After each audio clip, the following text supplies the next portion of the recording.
এখন আমরা গ্রুপ থিওরির আরও একটি ছোট্ট উপপাদ্য সম্পর্কে জানব।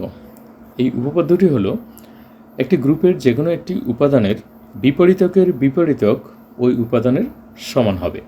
অর্থাৎ আমরা যদি এই থিওরিটিকে লিখি তাহলে আমরা লিখব for every group of a group G A inverse will be equal to A. অর্থাৎ একটি গ্রুপের যে কোনো উপাদানের বিপরীতকের বিপরীতক হবে এই উপাদানটির সমান। এবার আমরা এই থিওরিটি প্রমাণ করতে চাই। প্রুফ। এর জন্য প্রথমে আমরা ধরে নেই জি বি এ গ্রুপ। মনে করি জি হচ্ছে একটি গ্রুপ এবং এই গ্রুপের একটি উপাদান হচ্ছে A be an element of জি। যদি এ একটি উপাদান হয় তাহলে এই গ্রুপের বাই ডেফিনেশন এই গ্রুপের মধ্যে এই এ এলিমেন্টসের বিপরীতক উপাদানটিও থাকবে। আমরা মনে করি এই বিপরীতক উপাদানটি হলো এ ইনভার্স। কাজে আমরা লিখতে পারি A inverse is also an element of G. তাহলে এখান থেকে আমরা পাই so we have a binary operation A inverse equal to E. ধরা যাক এটি হচ্ছে 1 নম্বর সমীকরণ। অ্যাগেন আমরা লিখতে পারি A inverse binary operation A equal to ই।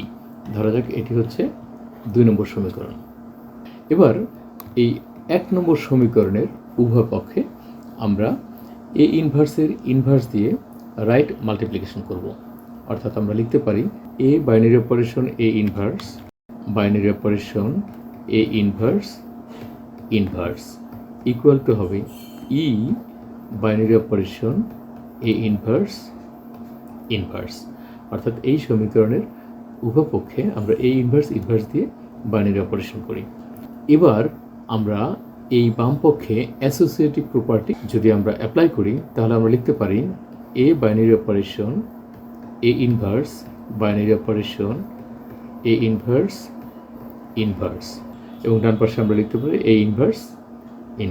এবার এখান থেকে আমরা জানি এই অংশটুকুর মান হলো আইডেন্টিটি।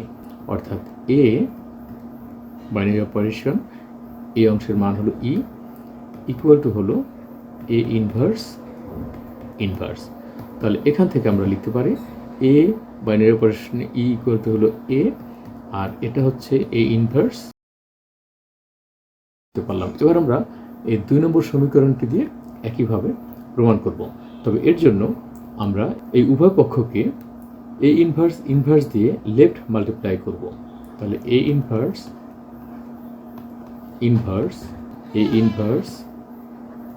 এ ইকুয়াল টু হলো a inverse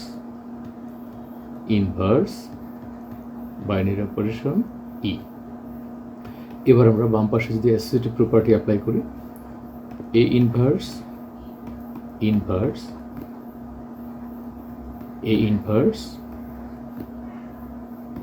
binary operation A equal to হলো আর ডান পাশের মান হলো এ ইনভার্স।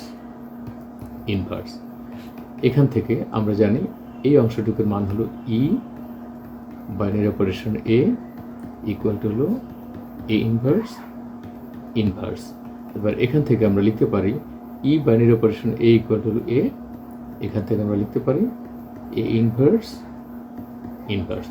তাহলে আমরা দেখলাম যে দুটি ক্ষেত্রেই এই 1 নম্বর সমীকরণ থেকে এবং 2 নম্বর সমীকরণ থেকে এই দুটি ক্ষেত্রেই আমরা পাই একই রেজাল্ট। অর্থাৎ A equal to A inverse. কাজেই আমরা বলতে পারি যে for every A in G A inverse equal to A. Hence প্রমাণিত।